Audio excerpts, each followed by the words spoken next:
Welcome back to Science Fantastic with Professor Michio Kaku. On Science Fantastic, we profile the amazing, jaw-dropping scientific discoveries which are revolutionizing our world and touching our lives. And with us today, once again, is astrophysicist Neil deGrasse Tyson, talking about his latest bestseller. It's called Accessory to War, the unspoken alliance between astrophysics and the military. So once again, we're going to talk about the history, going back to ancient days, the history of how science can be used either for, well, to cure diseases, to explore unknown areas, to open new markets, or for war. The book, once again, is called Accessory to War. Today, we're going to talk about history. We're going to talk about a history that's very rarely talked about. But if you think about it, anything can be used for good or evil. Take a hammer, for example. Hammers, on one hand, can be used to build buildings for the homeless and to create empires. On the other hand, it can also be used to kill other people. So with us today, once again, is Dr. Neil deGrasse Tyson, author of Accessory to War. We should point out that he got his degrees from Harvard, Columbia, and Princeton, currently director of the Hayden Planetarium, author of the monster bestseller, Astrophysics for People in a Hurry, and other books like Death by Black Hole, currently director of the Hayden Planetarium. Many people think he's a successor to Carl Sagan. So once again, thank you so much for being on Science Fantastic. Yeah, Michio, thanks for having me. This is like, I feel like an old-timer with you because I've been your guest from long ago. That's right, years and years ago. Mm-hmm. Now, why did you write this book? Because the usual book talks about stars and the wonderment of the galaxies and stuff like that. Here you talk about, well, history as most people never get it. So what motivated you to write this book? I had a couple of sort of tours of committee duty in Washington, initially appointments from George W. Bush. And these were committees to explore things like the health of the American aerospace industry, which at the time, this is now 18 years ago, year 2001, in fact, had fallen on hard times. It had lost 500,000 workers of all levels of management. And consider that today, the aerospace companies you know well, many of them have hyphenated names. This is a consequence of the consolidation of the industries, Lockheed Martin, Northrop Grumman, this sort of thing. And so the country, specifically the White House, was concerned that if we lose the aerospace industry, what effect would that have on our commerce? Because you order something today on Amazon, it's on your doorstep the next morning, on our transportation, and, of course, on our security. And that brought me into a committee of 12, which completely represented the political spectrum in the United States, as well as people of varying levels of power. Captains of industry, former members of Congress, four-star generals of the Air Force, and to watch intelligent, educated people debate issues knowing that there's a common solution we're all headed towards. To me, I found quite illuminating, enlightening even. And then I realized there must have been an astrophysicist such as myself in that meeting. There must have been someone such as me in meetings like that around the world and throughout time, just trying to discuss or figure out what's going to work for us. And I thought to myself, there's got to be some book in there somewhere, because the examples I was coming up with for myself were easy ones. What role did astronomers play in advising leaders for empire building, for navigation? What role the telescope played? And so that's when the early ideas for the book began. And it's 13 years in the making. It went under contract in 2005, and early on I said, this will take me 1,000 years to write. So I said, I need a co-author. So my co-author is Avis Lang, a longtime editor of mine for essays I'd written for Natural History magazine. And that made sure the thing could be completed before the sun became a red giant. Okay. Well, let's talk about your book, which talks about history, for example. Now, I remember when I was a Cub Scout, we learned about the stars, about the Big Dipper. And if you pointed at the Big Dipper, it would eventually point toward the North Star, and you could navigate. And then, of course, when I was in the military, we learned how to use the compass, even in the dead of night. However, star maps and compasses can not only be used to establish trade routes, create prosperity, reduce anxieties between different people, but it can also be used to conquer other people, right? What are your thoughts? Indeed, yes. And it's not a matter of, like, what are my thoughts? It's like, what has actually happened in the history of the world?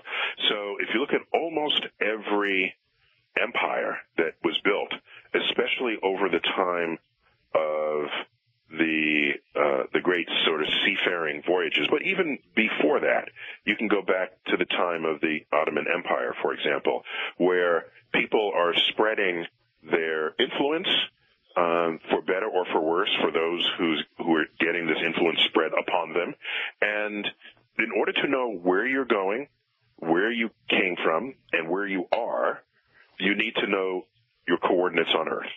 And Earth doesn't come preset with lines drawn on it, so you can. Unfortunately, not. Right? Yeah. So you need some way to figure that out. And the astronomers of the day, who are the experts in knowing and understanding the night sky, have known how it is that stars, the configuration of stars, is different depending on where you are on Earth. And the stars rise and set at different times. The moon rises and sets. The North Star is at a different altitude in the sky. The Big Dipper sometimes dips so low it's below the horizon, depending on where you are on Earth. Well, if you have an acute knowledge of the sky, then you can infer where you are on Earth from that knowledge on the sky. And the nations who did that first and did that better became the greatest conquerors the world has ever seen. That's just the fact. And isn't it also a dirty secret that the king would sponsor this research because they were superstitious and wanted astrology to map out when's the best time to launch an offensive? Some of the earliest examples of this were a bit of this expectation. By the way, consider the hubris of that notion that the entire universe is thinking about you. Just think about that. That's pretty. Only a human can come up with. The stars, which are much bigger than our sun, are aligned just so that you meet a handsome stranger tomorrow. Yeah, just the hubris of that is extraordinary. But nonetheless, if you had fears that a comet might come and indicate the loss of your power, then, yeah, you cared and you wanted to keep very good records of this. And, of course, the ancient Chinese were most famous for how detailed their records were, even though it was driven by superstition and astrological beliefs and not scientific beliefs. It didn't change the fact that they wanted to know precisely what was going on in the sky. So the astronomer, the astrophysicist, has been a handmaiden to empire building ever since there have been empires. Okay, Neil, once again, we have to take a short commercial break. But after the break, we're going to talk about the telescope. The telescope that opened up the heavens for warfare and for peace and trade.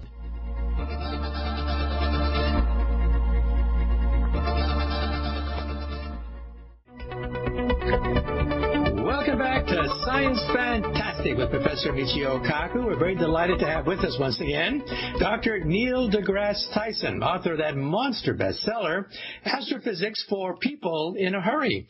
But he has a new book out called Accessory to War, the unspoken alliance between astrophysics and the military. So let's now talk about the telescope. Some people think that in all of human history, the most revolutionary invention that changed our understanding of our place in the universe is the telescope.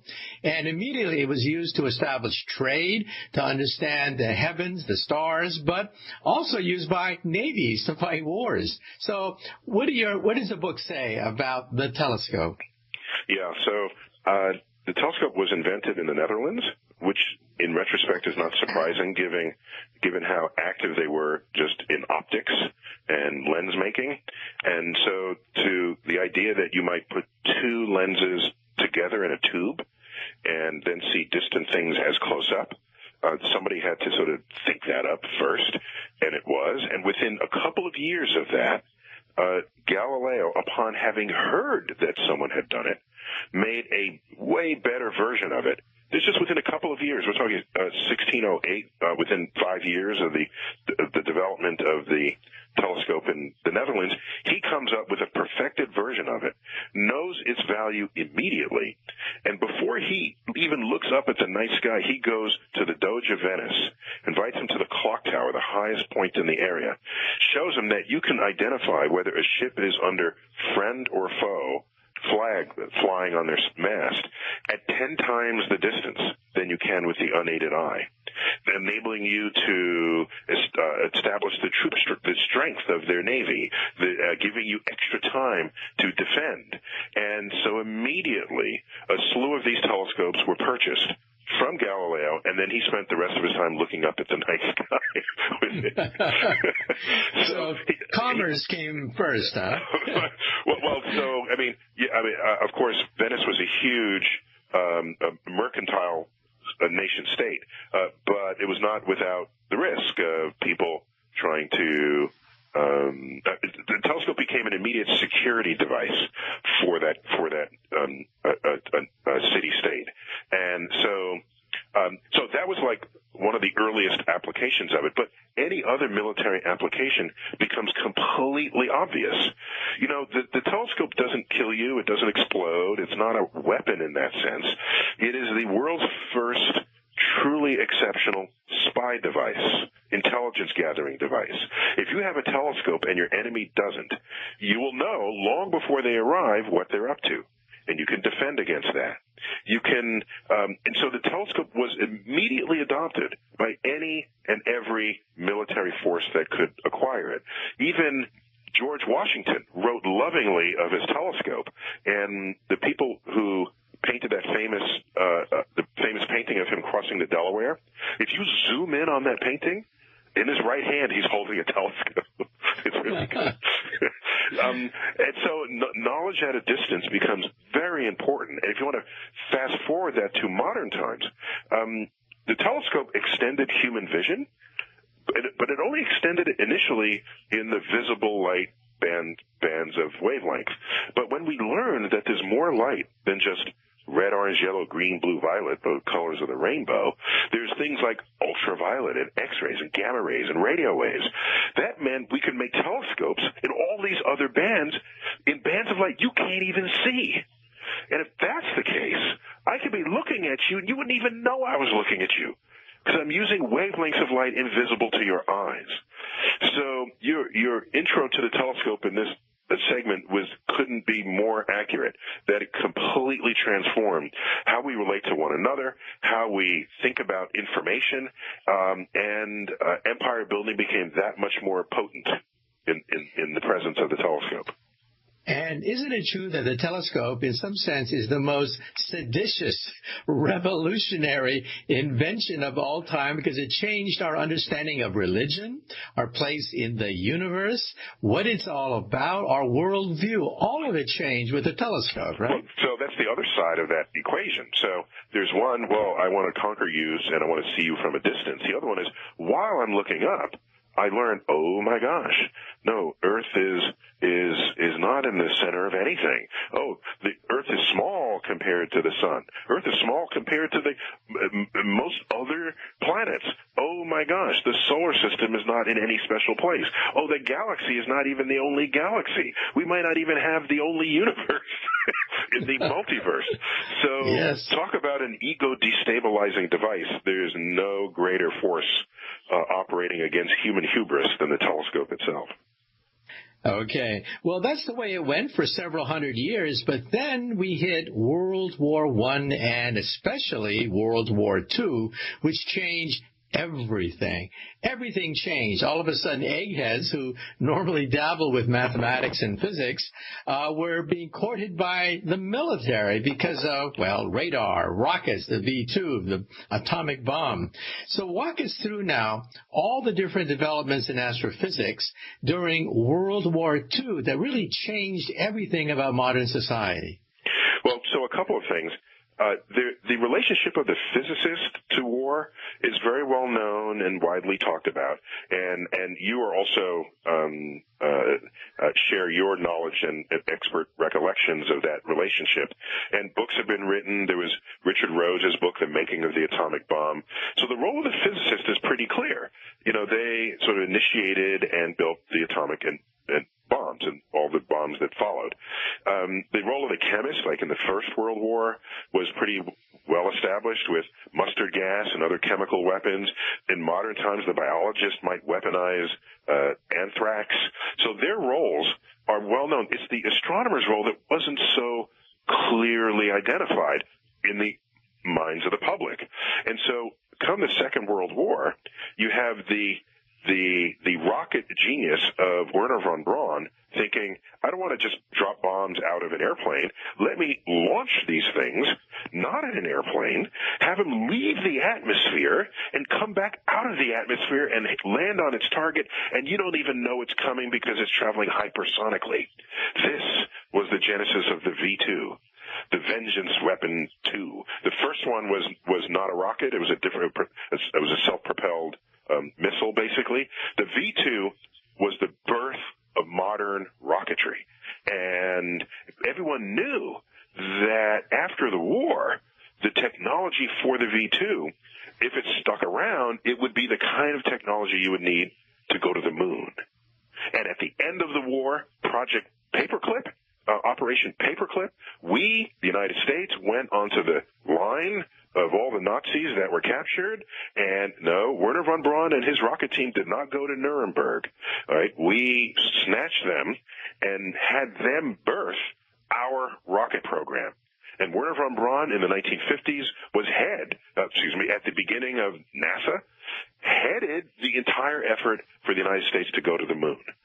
And so this overlap between the expertise of warfare and the expertise of exploring space continued all the way through the Second World War into the birth of NASA. And speaking about the atomic bomb, when I was in high school, my mentor was actually Edward Teller, the father of the hydrogen bomb.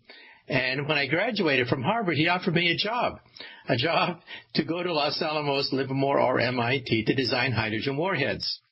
Actually, I told him, no, I don't think I want to design hydrogen warheads because I'm going to work on something bigger, even bigger than a hydrogen bomb. I wanted to work on the Big Bang, the creation of the universe itself. But, that has no military application yet. We're not in the business of destroying universes yet. Right. Now, also, tell us about radar, because out of radar comes the radio telescope. Some people think it's the successor to the ordinary telescope using radio waves. And radar also came out of World War II, right? Yeah, so once you understand that there's other kinds of light, not just visible light, that opens up an entire new way of thinking, and for innovative people, or nefarious people, they can think of other uses of these other bands of light. One of them is the band of light that begins in what we call the electromagnetic spectrum. It begins just beyond infrared. And you go beyond infrared, you get to small versions of radio waves. We call them microwaves. That's where you get the word microwave. Okay, Neil, we have to take another short commercial break. But after the break, we're going to continue a discussion on radio telescopes and then on to the space race with the Russians.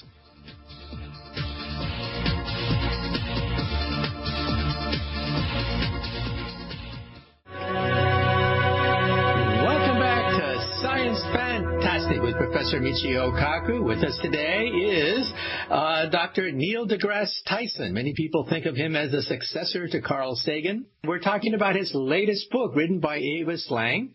The book is called Accessory to war, the unspoken alliance between astrophysics and the military.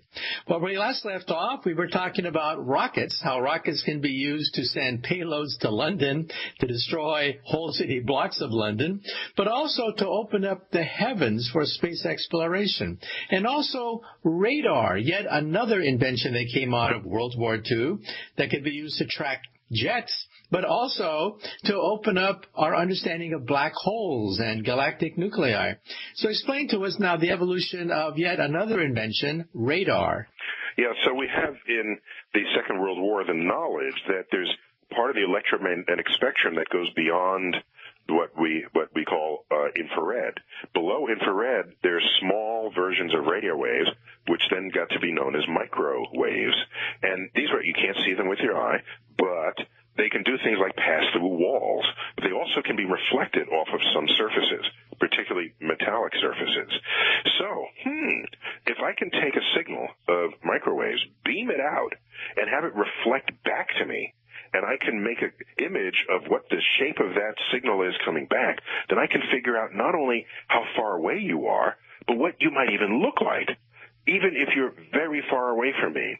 And so this is radio detection and ranging, which became the acronym radar, and it's just a word today, but in its day, it was a fresh acronym. And the urge to want to know what something looks like that is too far away for you to see, that might be moving fast, that could be harming you, this developed detector technology that would later then be used to train on the universe. And not only were there microwaves, but longer waves, which we just today call radio waves, led to the development of radio telescopes.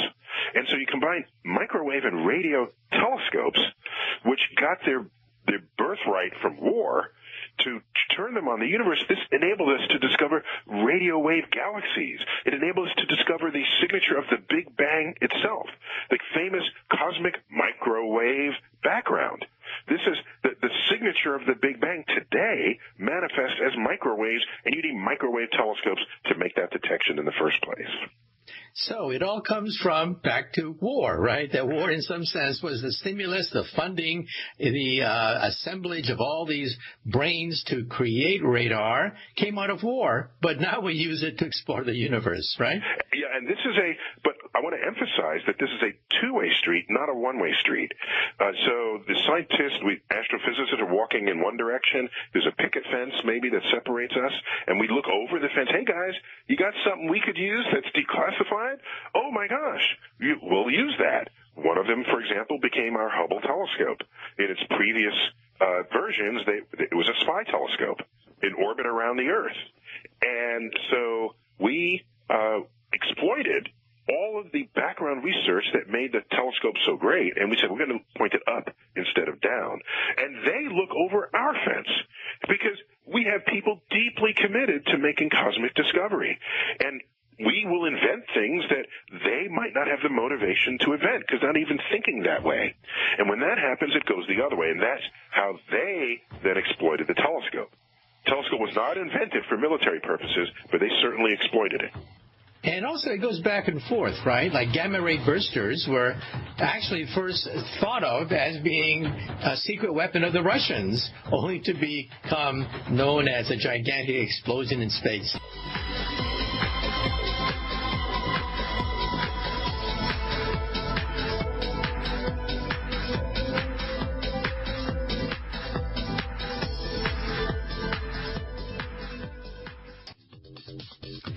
Welcome back to Science Fantastic with Professor Michio Kaku. Once again, our special guest today is Dr. Neil deGrasse Tyson. His latest bestseller is called Accessory to War, the unspoken alliance between astrophysics and the military. We're going to talk about the fact that science is, well, a double-edged sword. One side of the sword can cut against ignorance, poverty, disease, but hey, let's face it, the other side of the sword can cut against you and me unless we're careful. And there's also a cross-fertilization that goes back and forth, back and forth. When we last left off, we were talking about gamma ray bursters, but, Neil, isn't it true that originally the military sent up spy satellites to detect Russian unauthorized nuclear detonations, but instead of picking up Russian nuclear blasts, we picked up explosions in other galaxies called gamma ray bursters. So isn't there like a cross-fertilization that goes back and forth between the two? So, in fact, the gamma ray bursters was the start of a brand new branch of astrophysics. What had happened was there was the test ban treaty that was signed, which prevented, this is in the 60s, which prevented anybody from exploding nuclear bombs on Earth's surface. But as the military mantra is trust but verify, so we said, all right, we believe the Soviets will abide by it, but we want to make sure. So they sent up a special satellite that detected the pulse of gamma rays from a nuclear explosion.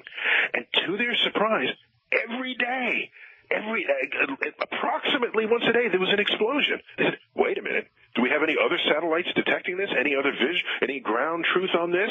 And no one knew what it was. And after a while and after analysis, they found that in the universe, there's like 400 gamma ray bursts a year, averaging a little more than one a day. And we said, my gosh, what are those things? And so then we started saying, let us design telescopes just for that purpose. And no, Russia did not illegally explode weapons, but the universe was. So we got to pay attention to the universe instead. Okay. Now let's talk about the space race that took us to the moon. I once saw an interview with Arthur C. Clarke, who said he predicted many things, but he never predicted in his lifetime that we would go to the moon. Never thought so. Then the great powers got involved, and boom, we went to the moon. So people don't like to mention it, but the moonshot, wasn't it partly driven by rivalry between the great powers? Yeah, entirely. And so Sputnik, old-timers will remember, October 4th, 1957, we just lost our minds when that thing happened because there it was flying over our head without our permission. They need our permission to fly in the airspace, but in the space above the air, there's no such treaty, and there was Sputnik.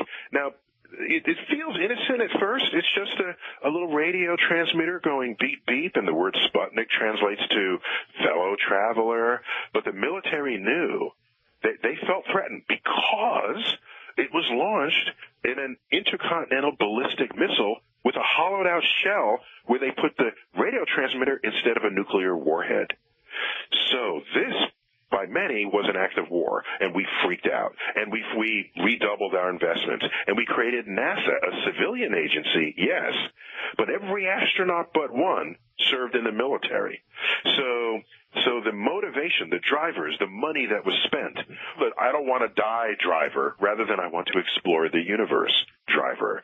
So Arthur C. Clarke is right. We didn't go to the moon out of any real energy or urge to explore. It was all for defensive reasons.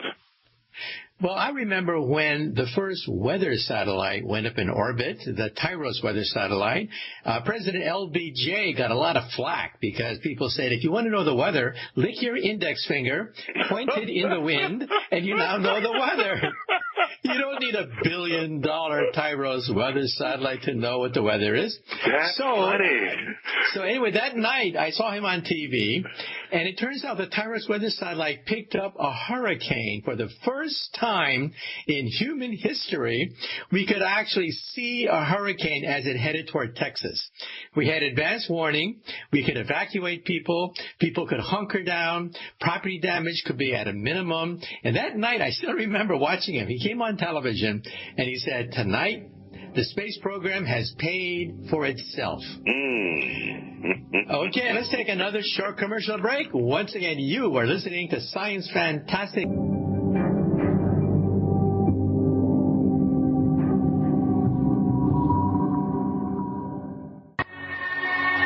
Welcome back to Science Fantastic with Professor Michio Kaku.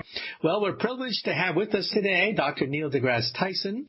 Where we last left, we were talking about the Cold War with the Soviet Union, but now we're entering a new era where we have spy satellites, we have missiles that are quite advanced. However, we also have the GPS system, which can be used not only to triangulate the location of your enemy, but also to track down your lost kid.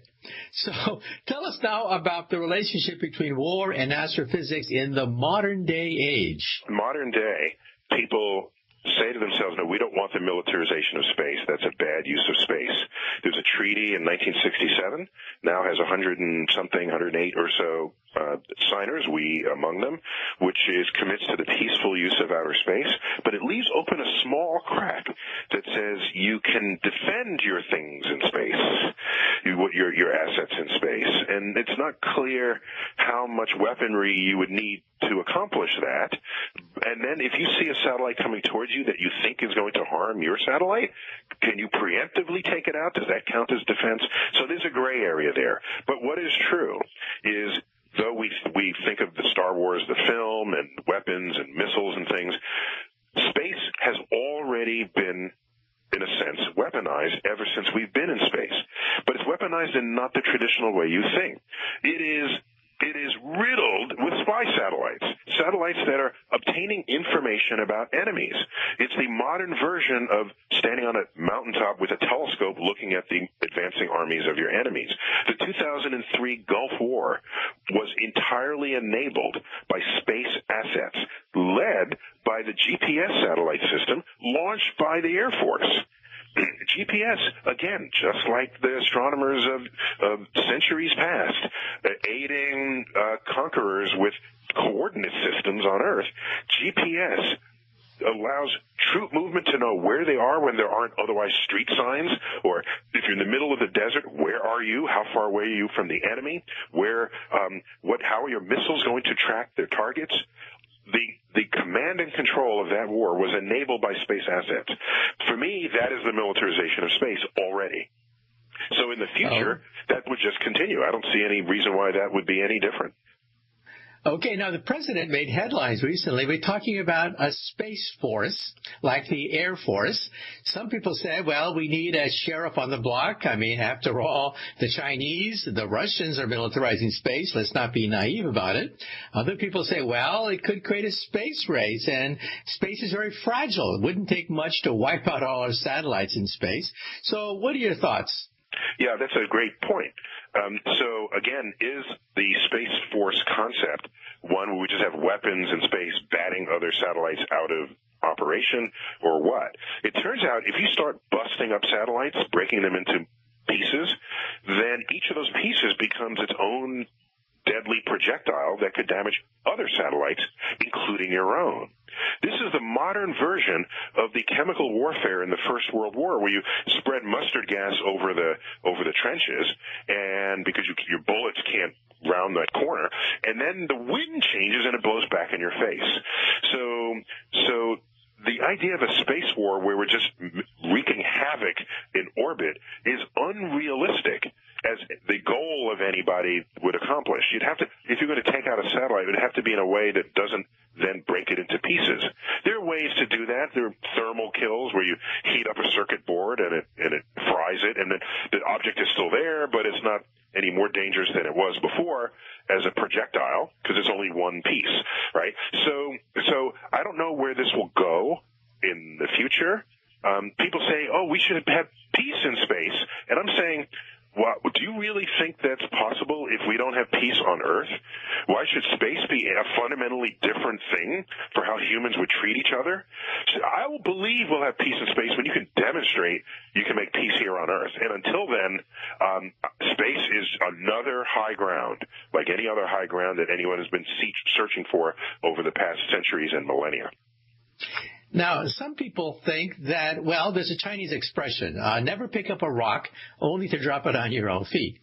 because who's the most vulnerable if a war were to break out in space? I mean, we have most of the satellites, we have most of the assets in space, and the electromagnetic pulse from one hydrogen bomb would be enough to knock out half of our satellites.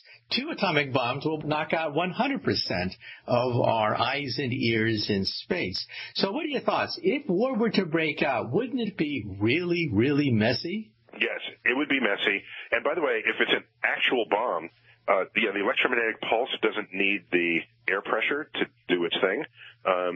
But the bomb itself would not really destroy anything. The blast wave, because there's no air up there to carry the shock wave. But yes, the electromagnetic pulse could do damage to the electronics of all of these. And yes, we have the most assets. By the way, it's not just the value of the hardware in orbit, it's the value of the commerce it enables. As you led off this segment, noting that we use GPS, so we co-opted GPS from the military to conduct business. The Uber exists only because of GPS, right? And same with Tinder. You want to know who your mate will be in the next, within a radius of 4 miles. It uses, if the creators only knew, that's how GPS would be used. Okay. Well, on that note, unfortunately, Neil, we are running out of time. Okay. Thank you so much. Thank you so much for being on Science Fantastic. Always great to be with you.